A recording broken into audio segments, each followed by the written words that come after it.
Welcome to the Canada School of Public Service. We have, as always, we have a treat for you yet again today. Today we have one of the world's quirkiest, most interesting kind of cybersecurity people, but cybersecurity doesn't really do him justice. He is, I'll use an old-fashioned word, he is a polymath. He is interested in a lot of different things, and that's why he writes so many books. And we're going to have a conversation today based on your books and a few other statements you've done. And so we'll get going. So Bruce Schneier, he is... That means Schneier. Schneier. I practiced for practiced 10 minutes. I can't do names, which is ironic given my first name and my last name. I couldn't do your last name off the top of my head. Exactly. So he is late of Harvard, the Harvard Kennedy School. This year, he is a visiting Canadian. So he is at the Munk School of Global Policy and Public Policy. I should know because I'm a fellow there, but I keep getting that name wrong. I think it's Public Policy and Global Affairs. Yeah, he's at the place that Janice Stein runs. So that's how I think of it. And we're going to have a conversation about a bunch of different things, including his latest book. So we're going to start. Your first book that I read was Data and Goliath. Tell us a little bit about that book and the ideas behind that book. It's probably the 9th or so book I've written, so you came late. I wrote that book in 2014, and it was about data and privacy. I really wrote it in the wake of Edward Snowden. I read some of your secrets too, so good for you people. And I was actually one of the people involved in reading those documents very early on. Snowden himself actually suggested to Glenn Greenwald that he fly me down to Brazil to read the NSA secrets, which is super weird. I assure you, if someone hands you an entire pile of US government secrets and say, here's some interesting stuff, that is very weird. And we wrote some stories. So I'm writing this book about data and privacy and what the world is like. Nothing new to me, but certainly a lot of things new to the world. You know, how much global surveillance the NSA in particular and Five Eyes in general was doing in the world, and how bad that was. So that was that book. So talk to us, let's stick a little bit on that theme. So one of the things I've heard you say, and I think you've written a couple of articles about it, is how kind of spying, snooping by the NSA and the other kind of Four Eyes, it makes us less safe. That seems to be very counterintuitive to people. Well, it's less the spying and more the re-engineering of systems so they can be spied on. So right now, UK this pops up pretty regularly in different countries. UK is now where it's happening, I think, the most. The government wants the ability, basically, to break systems so they can spy easier. Right? So it's like the government saying, you can't have a good door lock, you gotta have a crappy door lock in case we need to break in to your house because we expect you have a crime. And when I say it that way, it is obvious why that's a stupid idea. Because criminals can also break in and steal stuff. So the fact that this object is secure is valuable to us. And yes, right, in my country, the FBI has trouble breaking into this. So they arrested a journalist last week, a Washington Post journalist. Her phone had the maximum protection, I forget what it's called, the maximum protection on the iPhone enabled, and the FBI cannot get into her phone. Right? So that would be bad if it was a drug dealer. It's actually really good because it's Trump's FBI and it's a journalist. And there are lots of countries where that would be a really good thing. So this is very much a security versus security debate. Right? There is security benefit in the police being able to unlock the phones of suspected criminals. There is security benefit in every single member of parliament and CEO and judge and nuclear power plant operator and police officer having their phones secure so that nobody can break into them. On the other hand, there are risks of doing it the other way. And as long as this device is in everybody's pocket, defense wins over offense to me. Yes, right? Your law enforcement, my law enforcement, all the good guys on the planet will have trouble breaking into phones. But all the good guys who have these phones, they're more secure. That's the debate, and that is where I come down on it. If you are law enforcement, that is not what you think. Because law enforcement only thinks, like, I'm going after the criminals, and everyone else should just keep their hands in public view. But that's not the right way to look at the equities. Now, you talked about secrets and indirectly encryption and keeping things kind of private. By profession, I think you're a cryptographer. So tell us a little bit about that before we kind of jump back into your books. Because some of us think that a cryptographer is like, you know, Harrison Ford and Raiders of the Lost Ark. Well, but it's not that, right? Either they'll mishear cartographer and talk about maps. Right. Or sometimes they think it's kind of like horoscopes. So those are the two mistakes. And actually, you know, I started out as a cryptographer, but I haven't done math in a long time. And right now, I teach at the Munk School. I teach cryptography to students who deliberately did not take math as undergraduates, which is like a different way of teaching the science. And really, my career's been a series of generalizations. So my first books, which you have not read because they were math. I haven't read because they were math, like, yeah. Right? Is cryptography, right? The math and computer science of encryption. And then I write about general computer security, network security, general security technology, the economics of security, the psychology of security. You're getting on the public policy, right, of privacy.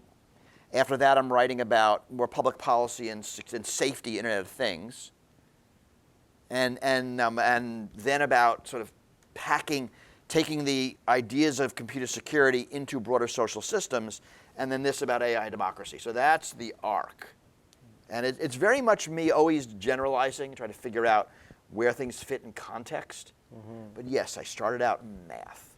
All right. Now the next book, which I did read, and I loved, and I especially love the title. I'm good at titles.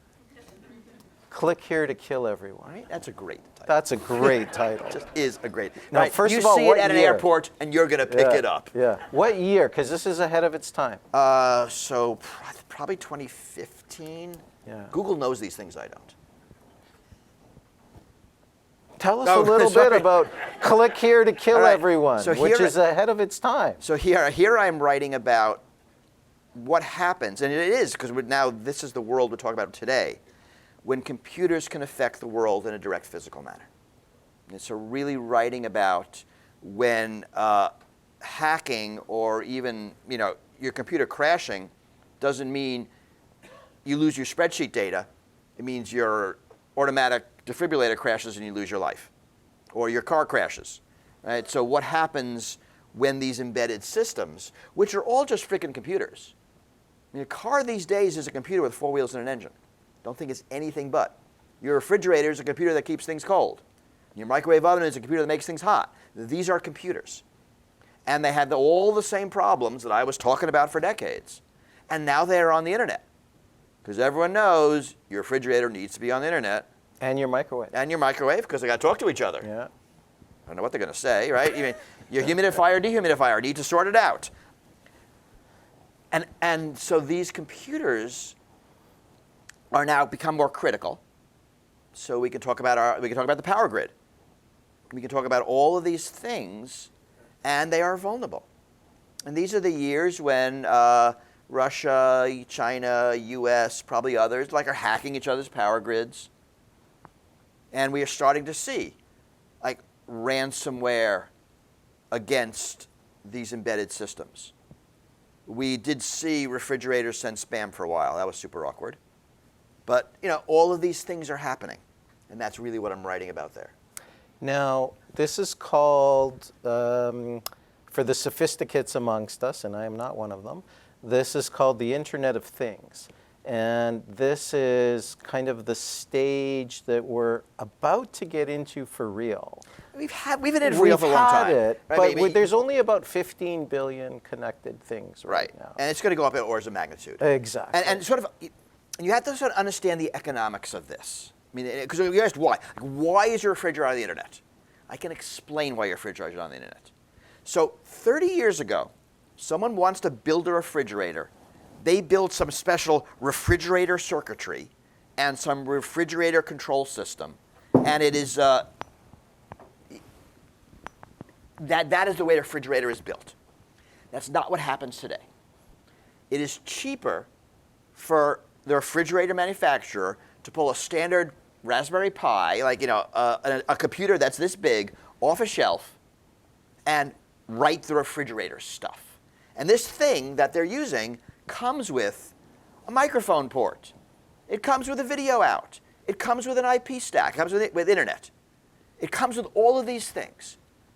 So the cost of putting it in is negligible because it's there already. It's more work not to do it.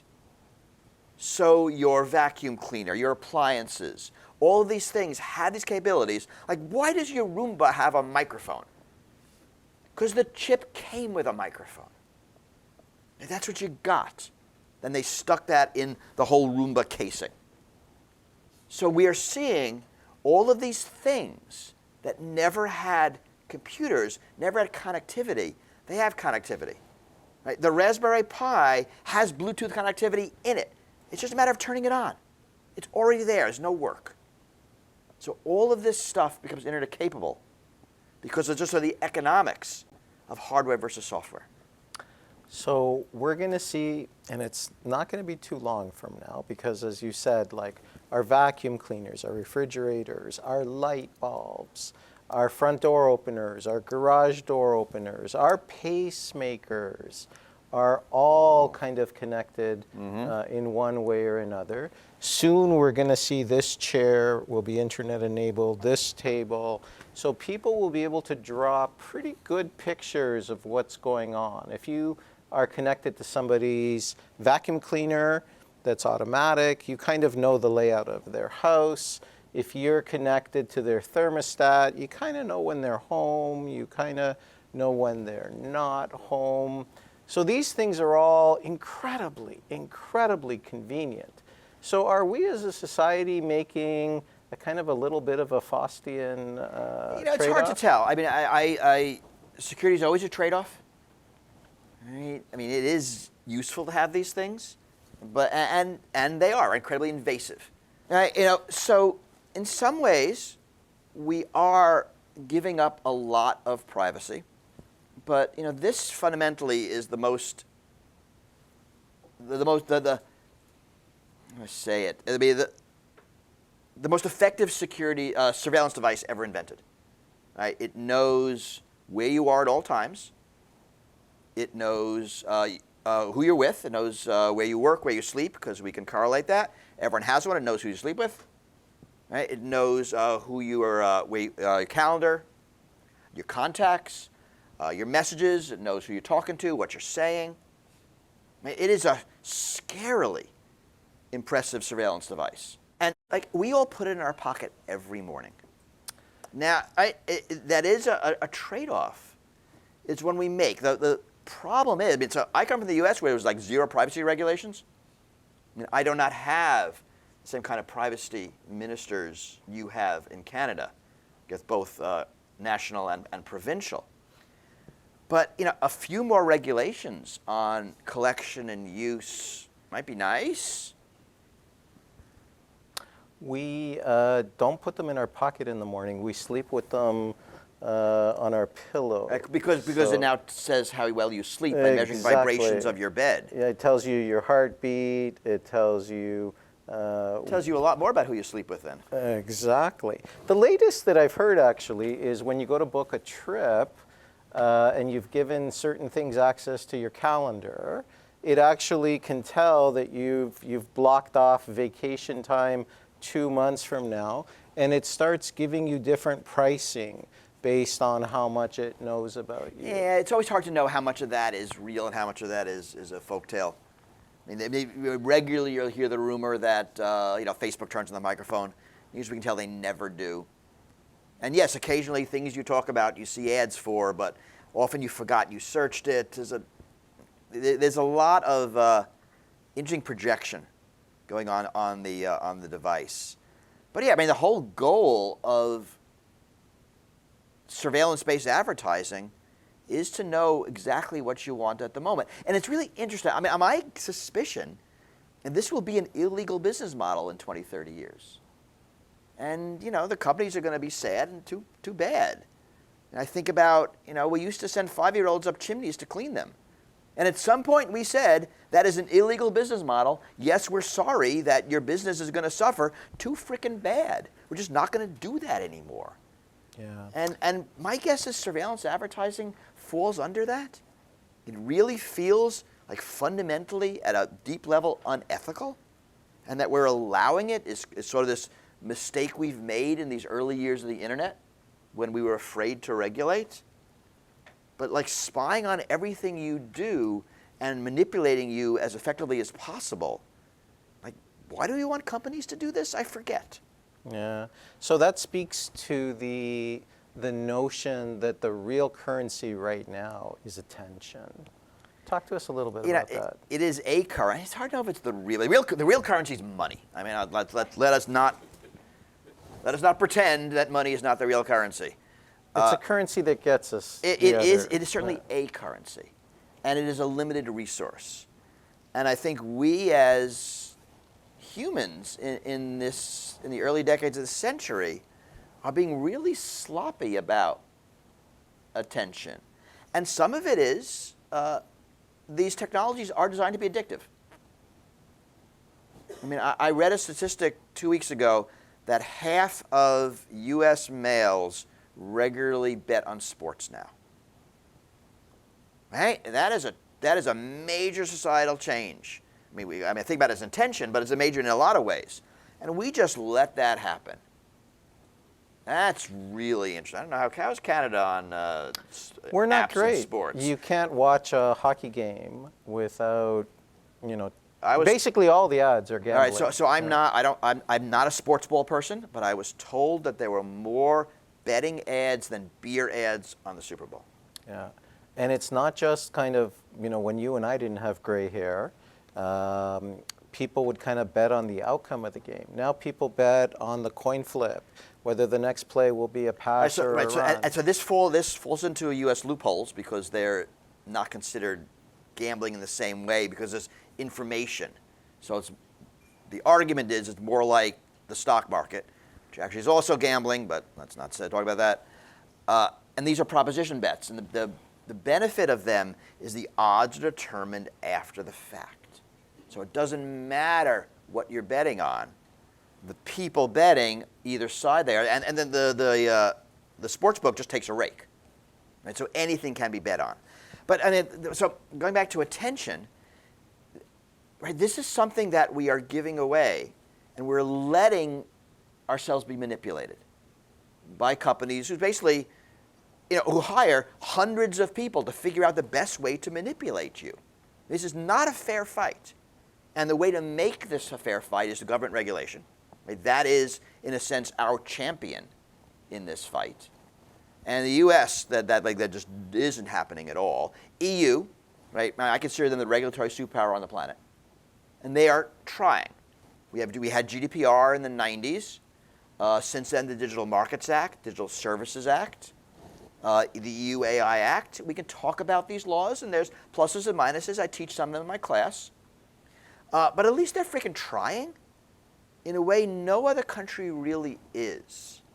And they are a big enough market that it matters. Like, we all have more privacy because of GDPR, even though we are not European. Like, if the EU blocks a merger that the Canadian regulators, the US regulators don't, the merger doesn't go through. Digital Markets Act is opening up Apple and Google stores to competitors. Like, we're all benefiting from these EU actions. And that's kind of neat. It's an interesting thing about software. I mean, so right now, the car I buy in the US is not the same car I could buy in Mexico. Right? Because the auto manufacturers will tune the engine to local regulations. But the Facebook I get in the US is the same Facebook I get in Mexico. Because software really is write once, sell everywhere. In the US, California is the big regulator. And they passed an Internet of Things security law some years ago. One of the provisions is no default passwords. Like super basic, can't have a default password. So what's a default password? Like password 1, whatever, like a common password. Password 1, 2, 3, or password. Right, to everything. Oh. But no, like thermostat manufacturer is going to make 2 versions of their box, one for California, one for everybody else. So everything you buy in Canada is compliant to this Canadian regulation. And so a good regulation in a big enough market moves the planet. And that's kind of neat. Very cool. Now, regulation. Your president I think in the mid-90s, Bill Clinton, said that you can no more regulate the internet than you can nail like spaghetti to the wall. And yet China. How big of a mistake was that? That was a huge mistake. So I mean, these are the early years when like the internet, the companies are generating so much freaking money, right, that no one wants to touch this. Like no one wants. It's like right now in AI. If we do anything, this bubble will burst and it'll all be really bad. So let's just stay away and let them do whatever shenanigans they can to keep the stock market propped up. I think we made a big mistake. Now, we didn't know, and regulating is hard. Right? I think of this in drones, because I remember it in drones. It's too early to regulate because the market's too new.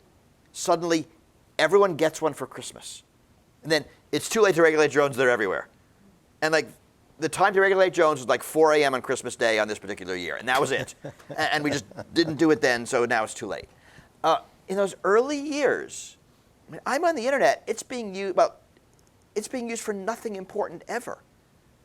Like we're talking about Star Trek. That's what the internet's for. And in these early years, kind of don't know what regulation is needed.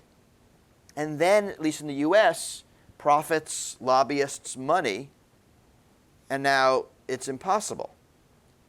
Yeah, and this is a US root problem of money in politics, which is root problem of a lot of things. I think we made a huge mistake, and we're making it again with AI. So we're gonna get to AI. All right, sorry. So let's go back to another big landmark moment where I think in retrospect we got it really wrong. I forget if it was a ruling or legislation that said something like the owners of a platform are not responsible for what goes on their platform. And I don't think we got it wrong. Oh. I could not have comments on my blog without this. Basically, there's so much. Basically, it means YouTube is not responsible for when videos get posted. If something happens and the toll takes something down, they have to. Like, look up the number of hours per second of videos posted on YouTube. It's some insane number. Number of comments on Facebook, the number of videos on TikTok, the number of things that get posted globally are so huge, there is no way to prior police. That is just not possible. And without that indemnification, that if I run a blog and I have a comment section and someone's posting a comment right now, it's not my fault. Because it isn't my fault. I mean, when I get off and someone sends me an email saying, hey, this awful thing is on, I'd go on, I'd delete it. Within an hour, I'm just doing my best here. Right? I think that's okay. This has gotten expanded in ways that didn't make sense from actual publishing to, companies like Tinder use this as a shield when like really bad things happen there. But it's really hard to craft this rule better. Big companies, I think, should have more responsibility. especially when you get to these large tech monopolies. But these rules really protect non-power. And this is a problem. We have a problem with restrictions in general. We write these restrictions thinking they'll protect the powerless. They end up being co-opted by the powerful. All right, so going back to GDPR, there's a right to be forgotten. Controversial, but basically what the law says is your resume, all of you, are the first 10 hits on Google. And sometimes there's a news article of something you did 15 years ago that's now the top hit on Google, and it is forever dogging you. And you should be able to go to Google and say, hey, you should downgrade this, take this down. You can't go to the newspaper, but you can go to Google. I mean, that sounds like a good idea. It is right now being used mostly by the rich and powerful to suppress legitimate stories about themselves. And this always freaking happens. I mean, this is the ACLU, back to the US, their main point. You restrict speech in ways that you think are a good idea, and then they turn against it. I mean, all the restrictions we have are now being used by President Trump in ways we did not want and did not expect and did not plan for. That's the problem always. So that was kind of click here to kill everyone. Let's go to the next one. And don't let the title turn you off, because it's a lot more than computers. So A Hacker's Mind. It's a good title. It's a good title, but people might start thinking, nah. All right, so I'll give you if anyone want to write books, this is my waterfall theory of titles. The title just gets you to stop and read the subtitle.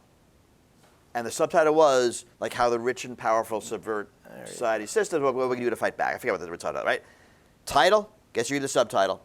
The subtitle gets you to open the book and read these 200 words, and that's what sells the book. So it's like The Lost Leader. Yeah, right. All I want the title to do is get you to stop and pick it up, or if you're on Amazon or somewhere, to stop and read further. Title gets you to read the subtitle. It gets you to read the blurb. And that sells the book. That's attention. You're grabbing people's totally. attention. That is the way to do it. All right. So what's a hacker? I think this is a really important book, and I think it's important even today. Can I just pause? It's really important for people in public policy. Right, it's incredibly important. Right. So hackers are generally considered to subvert computer systems. The tax code is not computer code, but it's a series of algorithms. It has inputs and outputs. Right? I mean, it has logic, and it has vulnerabilities. We call them loopholes. It has exploits. We call them tax avoidance strategies. It has black hat hackers. We call them accountants. Right? So what I'm doing in this book is I'm making the point that any system of rules, the tax code, regulations, can be hacked. The filibuster is a hack. Invented in ancient Rome, 50 AD. I think his name is Pliny the Elder. And basically, he's in Senate, and he looks around, and he says, the rules say that all business must be conducted by sundown. Now, if I never stop talking, we'll never get anything done. And he's now just hacked that rule. United States, gerrymandering, totally a hack. And all of these inadvertent ways to follow the letter of the law subvert the spirit for your own advantage. These are hacks. What I'm talking about in the book is all of these hacks of economic, political, and social systems. And I have great stories. I have a story from India of someone's running for office, and the opposition finds 10 people with the exact same name and gets them to run against this person. That doesn't break the rules, but you all laughed, right? Because that breaks all the rules. I mean, just like finding a tax loophole. Just like realizing that, if you read the text of this law, if I do this, this, and this, and I register my ship in Panama, and I, have a tax haven in this country. I'm now evading like all sorts of taxes. I mean, the double Dutch Irish sandwich, which is how Google and Apple and companies avoided U.S. law. And it involved, God, a company in Netherlands, a company in Ireland, and an offshore tax haven in the Caribbean. All the laws working together means you avoid billions in U.S. taxes. Right? So that is what this book is about. And I think it's really important because we have to understand this. We need to start stress testing our rule systems. Because I assure you that there are lawyers and accountants who will do that. I mean, there are people in the basement of Goldman Sachs right now who are studying every sentence of all of your laws. And then I make the point in the book, which I want to get to later, is that AI is going to do this. Yeah. And then it gets really bad. So there are people in this room that have drafted legislation. There are people in this room that write rules for programs. There are people in this room that recommend policies to ministers. One of the things that's really, really important is you kind of think about how would a bad actor take this and turn it around. I think one of the things that we haven't been as good at, as maybe it's because we're Canadians, we don't put ourselves in the position of a bad actor when we're writing things. And if you kind of, like the latest one that I think everybody remembers, if you look at CERB, which is an acronym you don't know, but everybody in this room knows, we wrote a certain set of rules to quickly get money to people during the pandemic, and it was for people that kind of desperately needed the money. But the rules were such that a lot of people hacked the rules. They didn't necessarily do something illegal, which is your point right. in hacking. It's the actual rules themselves create the bad thing. And that's a funny notion for bureaucrats to think about, because we think rule equals automatic good. But rule could be something that gets weaponized against you. And I see some colleagues from Treasury Board, and I see some colleagues that used to be at Treasury Board, and Treasury Board writes a gazillion rules. And a lot of those rules are now kind of weaponized in ways that I think the authors of those rules would be shocked that years ago they wrote a policy on this and a policy on that. And now people in 2026 are like, oh, look what it says, I can. So that's a big, big takeaway for people in this room. I give a lot of examples from sports. Sports is full of hacking, right? Because winning is so important. And there are stories of Formula One racing. Someone in the 70s shows up on the track with a 6-wheeled car. And everyone says, you can't have a 6-wheeled car. Pulls out the rule book and says, it doesn't say. And it didn't, right? The rules were silent on the number of wheels a car could have, because who would have considered that a car could have 6 wheels? That they fixed that, right? So they patched. And now if you read the Formula One rule book, a car can have no more than, or no less than, don't get any ideas, 4 wheels.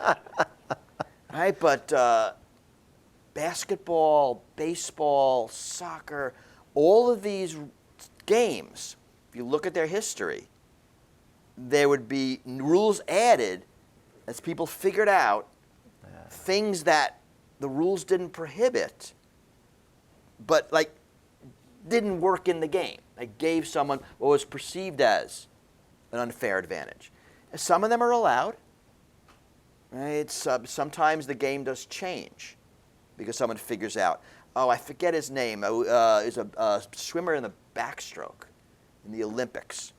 And he basically did most of the pool underwater. Like, he's not stroking, but he's on his back, and the rules allowed that. They fixed that because that was felt to be not what we want in a backstroke. There's examples all through sports. Sports is full of fun examples of this. So the rules in baseball change every 100 years like clockwork. every 70 years like clockwork, every 60 years. And it's analogous to our rules. We don't write legislation every single day. We don't tweak the same piece of legislation 20 times a day. In fact, we might not even touch a piece of legislation for 20 years. But I don't think this works. So that's the point, though. If you, for your computers, your Windows machine, second Tuesday every month, you get like 80 patches. Right? So there have been problems found in the set of rules on your computer, and every month you get patches. It would be great if we could figure out how to do that with legislation. Exactly. Right? We really, and I don't know how, but in the US, let's say a loophole is found, and suddenly people start using it. And now there's a lobbying interest that likes it. And now it's 2 years later, and there's a lot of money in don't ever fix this. The carry interest loophole, right, which was designed for shipping, transoceanic shipping, is being used by venture capitalists to evade taxes. There's an incredible amount of money in never fixing that loophole. So being able to be agile means you can fix it before interests glom onto it. Feels really important. I don't know how to do it. I mean, the processes of legislation in a democracy are way different than the processes of like writing software in Microsoft or Apple or elsewhere. Yeah. I'll give you my baseball hack. My guess, I know this might be too much baseball for Canadians. We have a team. We're in the World Series. It was super fun to be in a city that was in the World Series and wasn't used to it. That was super fun. The infield fly rule. My guess is somewhere. Yeah, he lived in Boston. My guess is somewhere in like the 1920s. There's the fly ball going up high, like second baseman who looks up and says, you know, if I just let this drop, it's going to be better. It's going to be a triple play. Right. And then he does it, and everyone says, what? And then they fix it. That is my guess of what happened. Yeah. But it's even more important for us to kind of anticipate, to do red hatting, to go, what would somebody do with this? Because the bad actors are going to do this every day until they find something. They're going to poke, they're going to hit, they're going to think. And even worse, you're going to have legislators that have been given language by, it's in the US, by lobbyists that have a surreptitious loophole in there. And the legislator might not even know this. So in the U.S., a lot of legislation written by lobbyists. You know, the legislators don't get the staff to do the work, and it's really considered a subsidy on government. Right? And it's all going to have agendas. So I worry about loopholes being deliberately added. So in addition to red teaming, you've got to worry about, for accidents, you've got to worry about deliberately inserting loopholes. So it's like, someone from another country is working for a software company, slipping in loopholes. Now, I want to congratulate myself because we've gone. Someone has to. We've gone over 40 minutes without my mentioning AI. I'm going to mostly congratulate you because you only mentioned AI once. Now let's go into AI. Talk about your current book, which we will give some of you as a souvenir. Yeah. So this is it is about security, but it's not about security.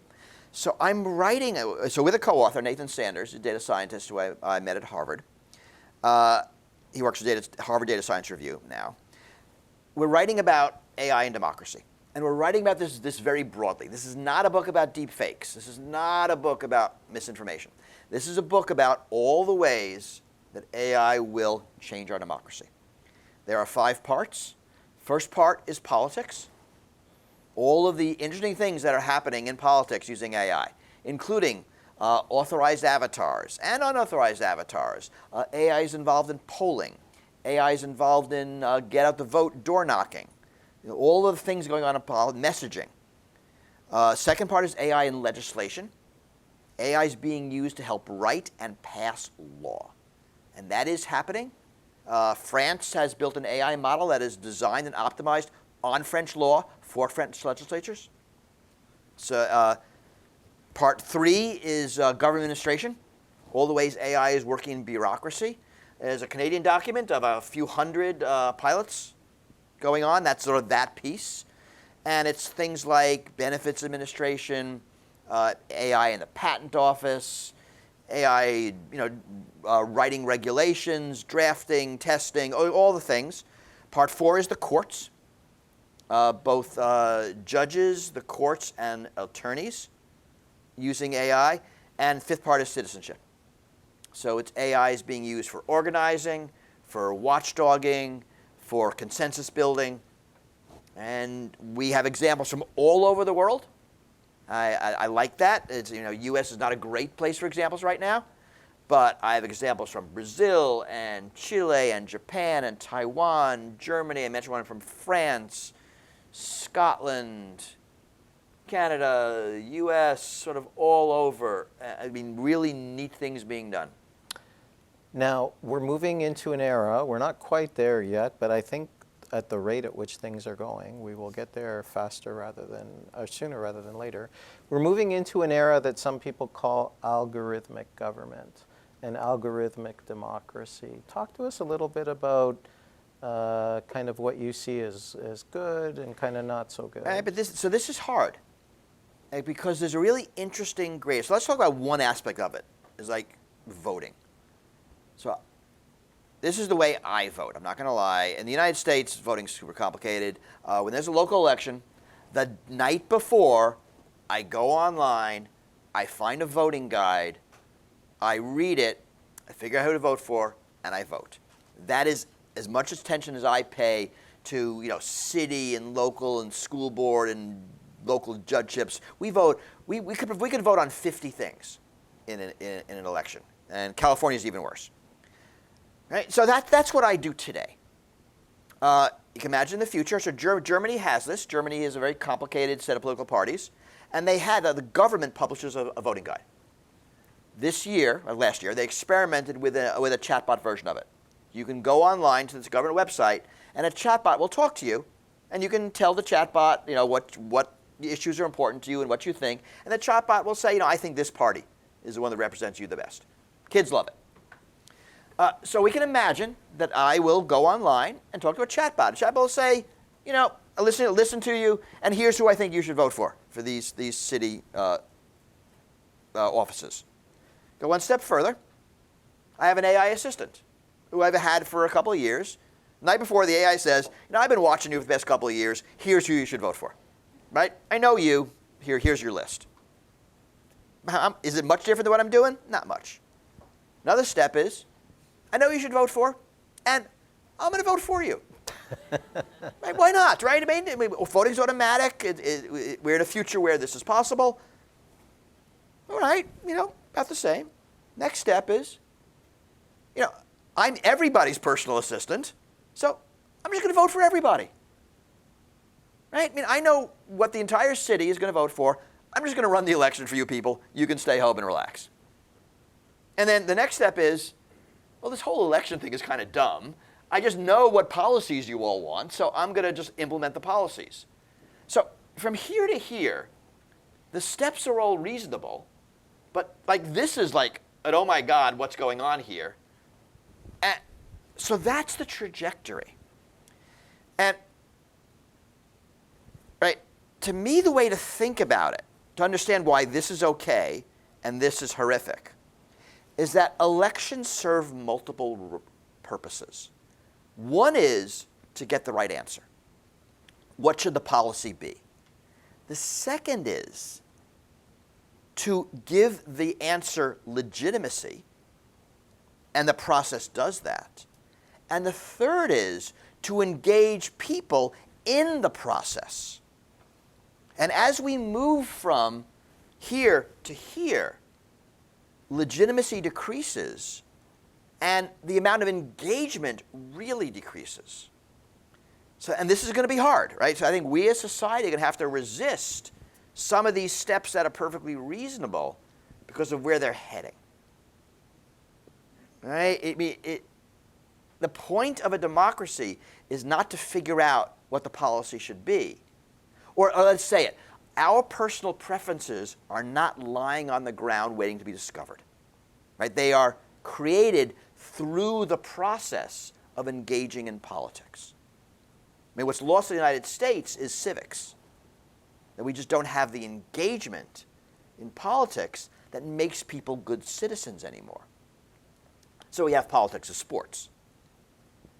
So we need to make sure we keep that, even as, the lure of automation makes things better. Now, sometimes I don't care. I mean, right now, AI is better than humans at reading chest x-rays. I'm totally in. If it's better, I want the best x-ray diagnosis. I don't care who does it.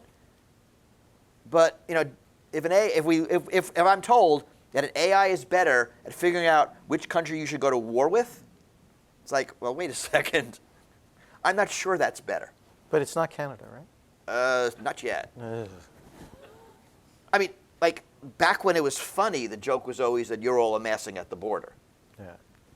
But now that's not funny anymore. I take comfort from the fact that you're now on the other side of the 49th, so you have intelligence.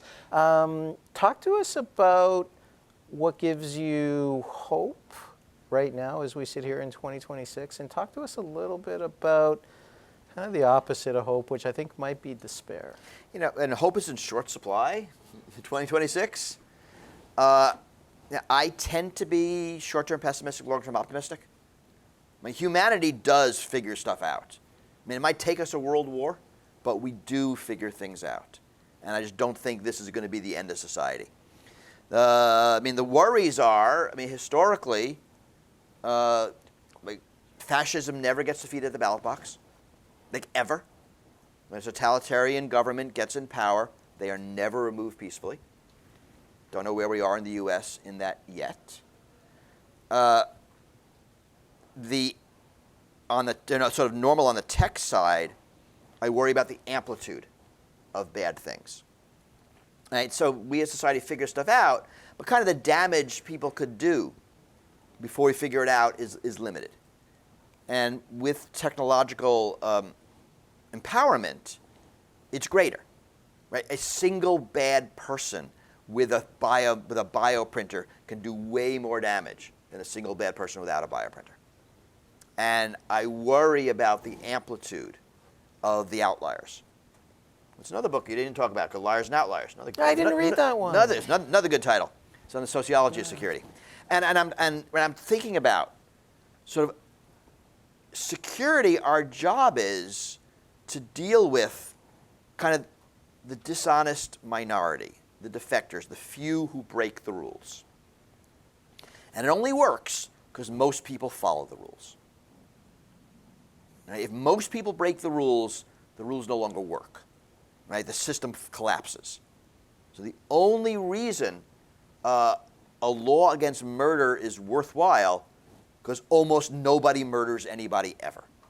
Right? If the murder rate were 20%, the law is irrelevant. Right? So what do we do with a society where those few defectors can ruin it for everybody? I mean, getting back to the tax code, there are people finding loopholes. If everybody finds loopholes, there's no tax code. Right? I mean, the system collapses. And I worry in a technologically infused future, the systems are more brittle. Right? So that is a worry. My optimism comes from the fact that I think humanity figures it out. That I think we are basically, good people who are trying to make things work. Pessimism comes from the empowerment of those who aren't. Mark, you get our first question. Thanks, Taiki. I'm very curious, someone who thinks about the hacking of laws and policies and those things. Have you given any thought to the equivalent to the 3 laws for AI? Is there some fundamental things that you think should be built into all AI technology? So Asimov's 3 laws, I don't know if you've read the books. I read them as a kid. The books are all about how those 3 laws were insufficient. And the books all talked about.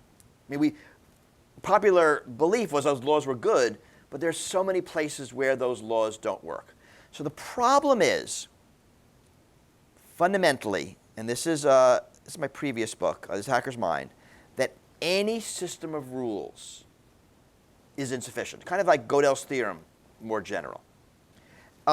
In In human speech and thought, goals and desires are always underspecified. So if I ask you to bring me some coffee, right, you would probably, go over there and get me a cup, or maybe you're going to go to Tim Hortons and buy me a cup. You would not bring me a pound of raw beans. You would not buy me a coffee plantation. You would not rip a cup out of his hands and give it to me. Right? I wouldn't have to specify any of that. You would just know. Right? So in anything, any goals, there's a whole lot that is unwritten. And more to the point, I cannot specify all of those things, because if I give you a list, there'll be something else that wasn't on the list. And this is kind of rules hacking. So sort of by definition, any set of rules I give an AI will be insufficient. So I keep a lovely collection of AIs doing this naturally.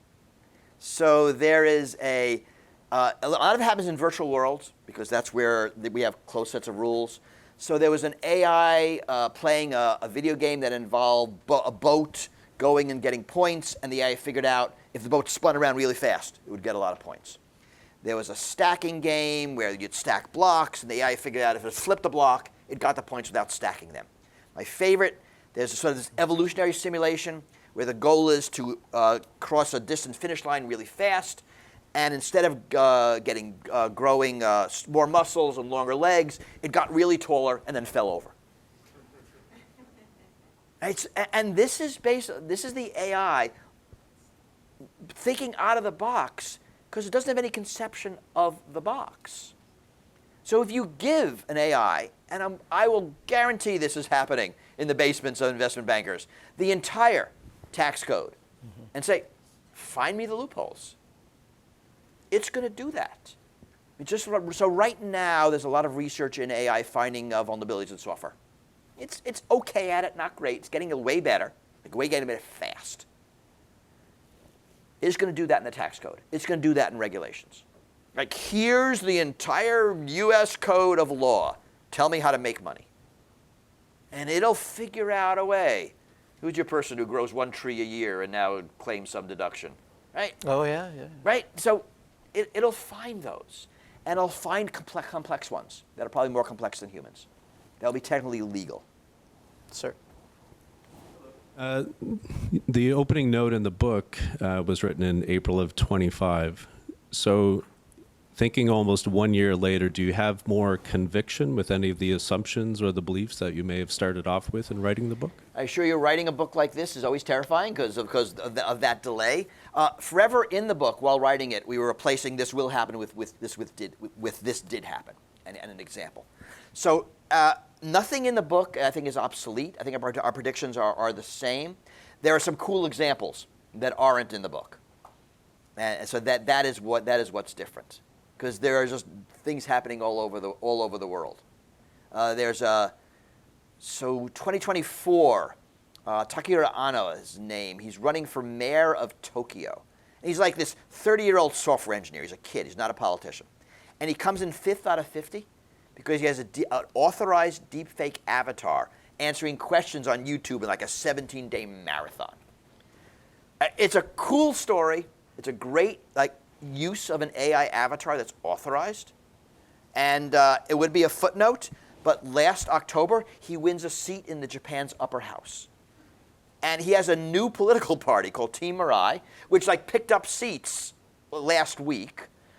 In Japan, if you're a political party, you get money from the government. He's building software tools to engage with constituents and to have their comments automatically fed into a party platform, into legislation. That wasn't in the book, and that's freaking awesome. Lucy. So thank you very much, Taki and Professor Schneier. I'm now afraid of my vacuum, my microwave, and my dishwasher. It's only when they start talking to each other. Right. Just a question about your hope for humanity in your last sentence. Uh-oh. We talk a lot in the public service, and my name is Lucy. I work in the Treasury Board of Canada Secretariat. We put a lot of emphasis on the code of values and ethics so that we have public servants that know how to act in the right way, follow, a rules-based kind of society. In your research and your books, like what would you have to say about the importance of values and ethics just writ large in all societies around the world? I think we need to fall back on them more because I think we were learning that the rules are subvertible. And this is kind of like the Confucian way of government. Like you have fewer rules, but try to build a smart, educated class of decision makers who can apply global values to individual situations. So fewer rules and more emphasis on judgment. That feels like something we need more of now. I think we've gone too far in the formal rules, and that's what there is. And to the extent of the United States, you have textualists, who basically their belief is the letters of the law are all that matters, and nothing else. But I think we do need more, especially in a fast-changing world. So yes, I like softer things that can be applied generally. So, example, Peter Thiel, one of our overlords, one of the supervillains of the United States, was able to use something called a Roth IRA, which is designed to be a middle-class retirement vehicle, to save billions in taxes with a B. Right? The law was not intended for that, but as written, he was able to do that. I would love a judge to say, sorry, Mr. Thiel, I get it, but you got to give back that money. Right? But you need a legal system that allows for that kind of interpretation, and we don't have one. We do have that in Canada. Does anybody know what that is? Oh, this is now like a class. Excellent. Yeah. Well, that was the kind of the analog of what he used. But we have something called GAR, kind of like general anti-avoidance, which is like you've followed the rules to the letter. To the letter, you have not broken the law. But the only reason why you're doing this is to avoid taxes. There's no underlying business rationale. There's no underlying thing, and so that's kind of an example that of is what you're, right. So that's kind of a general principle based. Yeah. Interesting. Yeah. I like that. So this is our last question. I was hoping you would ask a question because we have another security expert in the room. So introduce yourself, tell us your security expertise, and then ask your question. And he means the best. Summarize it. Thank you very much. I'm Gitanjali Adlakahachan. I'm from defense, straddling the world between defense and security and working towards how are we going to hack the future for the school. So thank you, Taiki, for bringing me in. My big question is, so if we can hack every rule, how are we hacking the future given that somebody's writing the code for that level of automation? So the bringing in the school perspective, the education perspective, how are we building the guys and gals who will code the future, right? The children, and it's going faster and faster. So building on your example of fewer rules, more judgment, more emphasis on values. If the young man in Tokyo can now be in the upper house, an even younger girl will be writing the code, right? 100%. So what are we hacking next? What I like about what's going on is agility is now prized. I mean, things are moving so fast. If you are a kid these days, you learn how to keep up. You learn how to be agile. And that's going to be, I think, an important skill. And there's going to be a huge generation gap. Right? I mean, and you see it, right? I mean, I don't know about your legislator, but ours is like super old. And that's bad. That we just need people who understand tech and the speed of tech. And I don't know how we get that. Do you have term limits? We do not. We have age limits for certain things, like the Supreme Court judge. No. Yes, right. And this is sort of a natural hack. The United States Supreme Court was a lifetime. And that worked great when like life expectancy was like 50 something or 60 something. Right. It's failing when it's 80, 90. Yeah. Right? So the same rule, because of developments in medicine over here, now this rule is no longer fit for purpose. Yeah. Right? So you see some of those interactions. Yeah. We need to figure out how to be more agile. We also, in our upper house, we have an age limit again of 75. I want you to close us off with some words of wisdom, specifically for people that work in government. Like the people here all work for government. The people online, most of them will work in government. What is there? What do we need to know or feel or kind of work towards that you think we're not doing as well as maybe we're doing now? I'm gonna close with the five things that I put in the book about dealing with AI and what we need to do. The first, and this is all for you people, to reform the AI ecosystem. That we need to put regulation limits on these companies. The AI ecosystem as a wholly for-profit venture, by U.S. tech monopolies, largely libertarian white men running this, is just not working, and we need to fix that. The second is to resist harmful uses of AI in government, and there are lots of them. We're seeing a bunch in the U.S. right now. The third is to actually to responsibly use AI where it makes sense in government. I mean, right now, there is no excuse not to offer every government service in all languages of your population. That is easy. That is done. Just do it. I mean, what are you waiting for? And the last one is to reform the ecosystem of democracy. A lot of the problems of AI and democracy are not unique to AI. They are problems of democracy exacerbated by AI. Right? So in the U.S., things like campaign finance reform, things like multi-member districts, ranked choice voting, transparency laws. I mean, things that we've always needed, now we really need. And that is something I want sort of for everybody. So we call those the 4 R's. I want to close with one last thing. I spent a lot of time in the book, sort of your question, talking about public AI. AI systems that are not controlled by for-profit corporations. There's been a movement in the past 2 years for public AI, thinking of it as a public utility, as something that a government can do or a university can do. And this was largely theoretical. In October, somebody did it. Switzerland has a model, AI model called Apertus. This was developed by a consortium of Swiss universities, funding from the government, Swiss Supercomputer Center.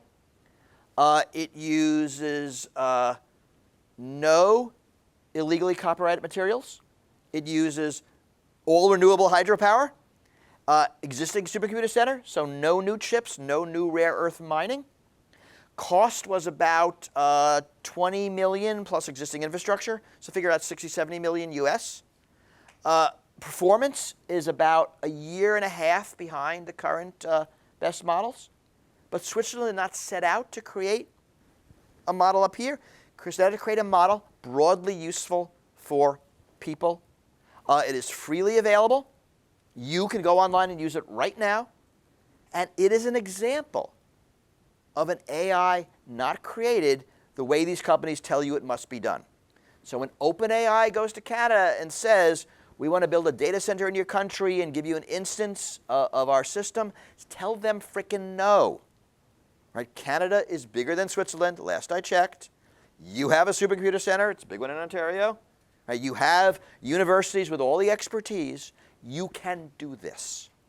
Right? You can build Canadian public AI, which now can become substrate for everyone to use. And it is not beholden to an American company, which last I heard, being beholden to an American company is less good an idea than it was 2 years ago. Bruce, what I heard you say was we have some agency, we have the capacity to make choices, and we don't have to accept the world as it is. And I think that's a wonderful message. Excellent. For people in this room. Please join me in thanking Bruce for a wonderfully stimulative hour.